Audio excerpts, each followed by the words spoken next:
గత బీఆర్ఎస్ ప్రభుత్వ హయాంలో రాష్ట్రాన్ని మొత్తం దివాలా తీయించారని, వాటిని సరిచేసుకోవడానికి చాలా కష్టపడుతున్నామని, ఒక ఇంటి యజమాని అప్పులు చేస్తే ఆ కుటుంబం అంతా ఎలా ఇబ్బంది పడుతుందో మనకందరికీ తెలుసని, ప్రస్తుతమున్న పరిస్థితుల్లో రాష్ట్రం 8 లక్షల కోట్లకు పైగా అప్పు ఉందని, వాటిని అధిగమించి ప్రజా సంక్షేమాన్ని ధ్యేయంగా కాంగ్రెస్ ప్రభుత్వం పనిచేస్తుందని, ప్రభుత్వానికి ప్రజలు అండగా ఉండాలని, ఇప్పటికే రైతు రుణమాఫీతో పాటు మహిళలకు ఉచిత బస్సు సౌకర్యం తదితర సంక్షేమ పథకాలను కొనసాగించడం జరుగుతుందని, 23 లక్షల మంది రైతులకు రుణమాఫీ జరిగిందని, అక్కడక్కడ కొన్ని టెక్నికల్ సమస్యలు ఉండటంతో కొందరికి రుణమాఫీ రాకుండా ఉండొచ్చు గానీ వాటిని కూడా పరిష్కరించేందుకు రాష్ట్ర ప్రభుత్వం కృషి చేస్తుందని మహబూబ్ నగర్ ఎమ్మెల్యే ఎన్ఎం శ్రీనివాసరెడ్డి తెలిపారు.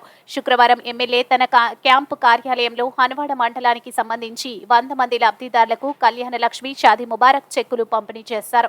ఈ కార్యక్రమంలో కాంగ్రెస్ మండల అధ్యక్షుడు మహేందర్, మహిళా కాంగ్రెస్ మండల అధ్యక్షుడు మహేందర్, మహిళా కాంగ్రెస్ అధ్యక్షురాలు నవనీత, సేవాదళ్ జిల్లా అధ్యక్షురాలు శారద, నాయకులు సుధాకర్ రెడ్డి, కృష్ణయ్య, యాదవరెడ్డి, రామకృష్ణ, వెంకటయ్య, చెన్నయ్య, నరసింహులు, కురమయ్య, వెంకటాద్రి, హన్వాడ డిప్యూటీ తహసీల్దార్ వెంకటేశ్వరరావు, అధికారులు, జూనియర్ అసిస్టెంట్లు రాధిక, అంజయ్య, సిబ్బంది శ్రీను, రోహిత్ కుమార్, అనంతయ్య, లాలు తదితరులు పాల్గొన్నారు.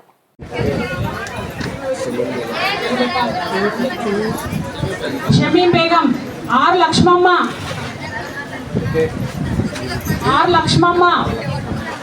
బస్నమోని పద్మమ్మ, తొందర రావాలి. కోస్గి లక్ష్మమ్మ, బస్నమోని పద్మమ్మ ఎవరు? బస్నమోని పద్మమ్మ,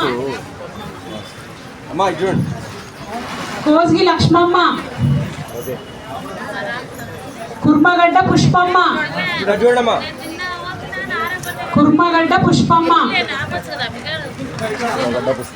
కొత్తగొల్ల సరోజ,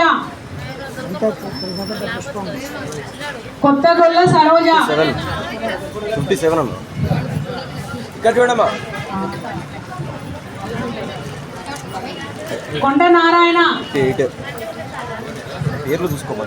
కొండ నారాయణ, బస్నమోని పద్మమ్మ,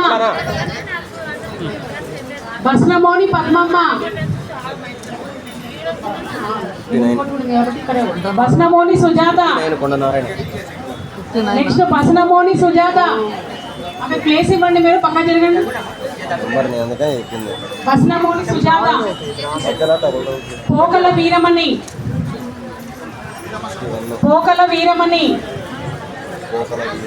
నెక్స్ట్ మామిడి మాడ రత్నమ్మ,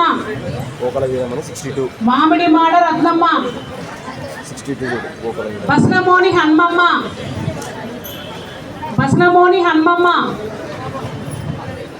వాళ్ళ ప్లేస్ ఇవ్వండి అమ్మ కొంచెం. దాసరి లక్ష్మమ్మ,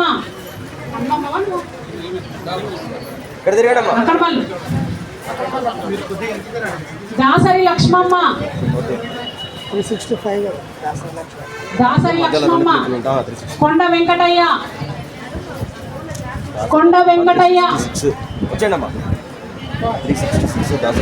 గౌడి తిరుపతమ్మ,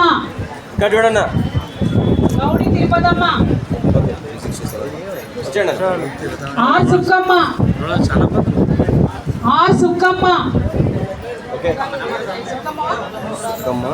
నెత్తి యాదమ్మ, సుక్కమ్మ ముందుకెళ్ళి, నెత్తి యాదమ్మ,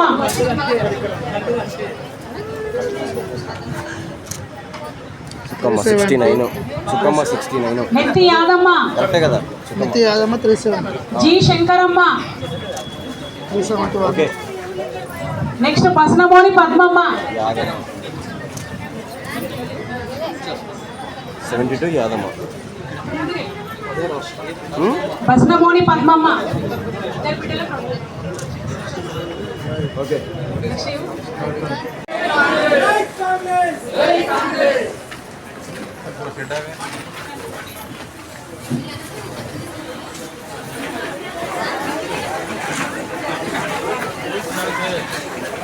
గతంలో ఉన్నదానికంటే ఇప్పుడున్న ప్రభుత్వం కేవలం మా అక్క చెల్లెలను ముద్దుకుండాలి, వాళ్ళు సంతోషంగా ఉండాలి అని చెప్పి మీ మీద ప్రేమతోటి ఎన్నో కార్యక్రమాలు చేస్తూ ఉన్నాం. మరి కొంతమందికి నచ్చలేదు ఫ్రీ బస్సు, మరి తీసేయమని చెప్పమంటారా? ప్రతి దానికి కొన్ని సమస్యలు ఉంటాయి. పిల్లగాడు పుట్టంగానే పెళ్లి చేస్తామా? చేయం కదా.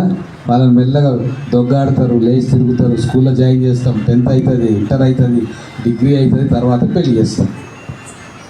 ఎన్నో ఆటంకాలు వస్తాయి, మధ్యలో ఎన్నో ఇబ్బందులు వస్తాయి. స్కూల్ ఫీజు కట్టడానికి ఇబ్బంది వస్తుంది, పిల్లలకు జ్వరం వస్తుంది, అది వస్తుంది, వదిలేస్తామా? అట్టనే ప్రభుత్వం కూడా ఎన్నో ఆటంకాలు వచ్చినా కూడా మీ అందరికీ కూడా సేవ చేయాలి, మీకు మంచి కలగాలి అని చెప్పి ఎన్నో కార్యక్రమాలు చేస్తూ ఉన్నాం. మేము వచ్చి 9 నెలలే అయింది. చాలామందికి 1,00,000 రూపాయలు, 1,50,000, 2 లక్షలు రుణం మాఫీ చేసినాం. కొంతమందికి రాకపోవచ్చు, అది వాళ్ళ తప్పు, వాళ్ళు ఎంట్రీ చేయడంలో తప్పు అయింది, ఒక్కోసారి బ్యాంకులలో తప్పు జరుగుతూ ఉంది. అవన్నీ సరిచేయడానికే మేము ఉన్నాం. మీ బస్సులు కూడా పెంచుతాం మెల్లమెల్లగా. మొన్ననే 1000 బస్సులు పెంచినాం, మళ్ళీ ఇంకో 1000 బస్సులు పెంచుతాం. ఓ 2-3 ఏళ్ళల్లో అన్ని సరిపోని బస్సులు కూడా పెంచే కార్యక్రమం చేస్తాం. మా మొత్తం రాష్ట్రం గుల్ల పోయిన వాళ్ళు చిన్న గింజ కూడా లేకుండా ఊడ్చుకొని పోయి ఒక్కొక్కటి సుధరాయించుకుంటున్నాం. ఎన్ని అప్పు చేసిర్రు? 8 లక్షల కోట్లు అప్పు చేసిర్రు. ఆ మిత్తి కట్టనీకనే ఇప్పుడు కింద మీద అవుతున్నాం. మీ ఇంట్లో ఎవరన్నా పెద్ద మనిషి మొత్తం అప్పు చేసి దివాళీ తీస్తే మీకు ఎంత కష్టమవుతుంది? ఇప్పుడు కూడా గదే పని చేసిండ్రు వాళ్ళు పోయిన వాళ్ళు, బీఆర్ఎస్ వాళ్ళు.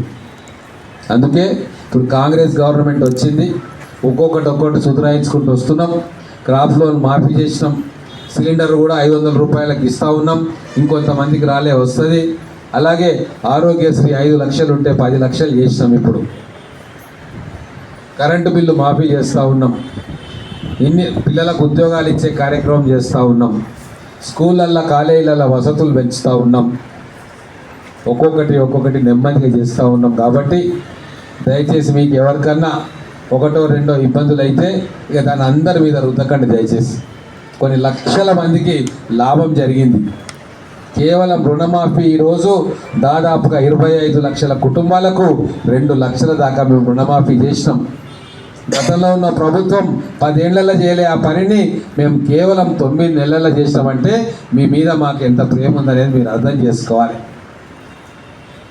భవిష్యత్తులో కూడా అనేక కార్యక్రమాలు మీకు చేయనీకే, మీకు సహాయం చేయనీకే మా కాంగ్రెస్ పార్టీ నాయకులు గ్రామాన ఉన్నారు. ఎవ్వరు కూడా 1 రూపాయి కూడా తీసుకోరు, ఎవ్వరు కూడా మిమ్మల్ని బెదిరించరు. మీకు ఏ ఇబ్బంది ఉన్నా కూడా నా దగ్గరికి తీసుకొస్తారు, లేదా ఎంఆర్ఓ దగ్గరికి తీసుకుపోతారు. మీ అన్ని సమస్యలు కూడా పరిష్కారం చేసే కార్యక్రమం మా కార్యకర్తలు చేస్తారు. కాబట్టి రేపు మళ్ళీ ఎన్నికలు వస్తాయి. మరి మీకోసం పనిచేసే వీళ్ళని నిలబెట్టుకుంటారా? 10 ఏళ్ళు మిమ్మల్ని మోసం చేసి అది ఇస్తా అన్న వాళ్ళను మళ్ళీ నెత్తినెక్కించుకుంటారా? అది మీకే వదిలేస్తాం. 10 సంవత్సరాల క్రితం ఉండే కాంగ్రెస్ ప్రభుత్వం అనేక మంచి పనులు చేసింది. కానీ ఎందుకో ఆ రోజు బీఆర్ఎస్ ప్రభుత్వానికి ఓట్లు వేసిర్రు. మళ్ళీ ఈరోజు తెలంగాణలో మంచి రోజులు వచ్చినాయి మనకు. మీ మాట వినే, మీ గురించి ఆలోచించే ప్రభుత్వం వచ్చింది, నాయకులు ఉన్నారు ఇక్కడ. కాబట్టి మీరందరూ కూడా కాంగ్రెస్ పార్టీని, మీకు అన్నం పెట్టిన ఈ చెయ్యిని ఆశీర్వదించాలని చెప్పి కోరుకుంటూ ఒక్కొక్కరు గ్రామం వారీగా వచ్చి ఈ చెక్కులు తీసుకొని వెళ్ళాలని చెప్పి కోరుకుంటా ఉన్నాం. గతంలో ఎప్పుడన్నా ఎమ్మెల్యే గారు కానీ నాయకులు గారు కూర్చోబెట్టిరా మిమ్మల్ని? మీ ఇంట్లో కూర్చోబెట్టి మీ యోగక్షేమాలు అడిగినరా? అడగలే. ఇప్పుడు మా ముఖ్యమంత్రి గారు, మా మంత్రులు, మా ఎమ్మెల్యేలు మిమ్మల్ని అందరినీ కూడా మా తోబాటు లెక్క చూసుకుంటాం తప్ప మీరు ఓట్లు వేసేటోళ్ళు మేము ఓట్లు వేయించుకుంటాం అన్నట్టుగా మేము చూడలే. అందుకే ఇంకా అనేక సంక్షేమ కార్యక్రమాలు రాబోతూ ఉన్నాయి. మీ పిల్లలు మంచిగా చదువుకోనికే అన్ని కార్యక్రమాలు కూడా ఎన్నో వేల కోట్ల రూపాయలు ఖర్చు చేస్తూ ఉన్నాం. భవిష్యత్తులో వాళ్ళకు ఉద్యోగాలు రావాలని చెప్పి మేమంతా ప్రయత్నం చేస్తూ ఉన్నాం. ఒక్కొక్కరుగా వచ్చి ఈ చెక్కులు తీసుకోవాలని చెప్పి మనం కోరుకుంటూ ఉన్నాం.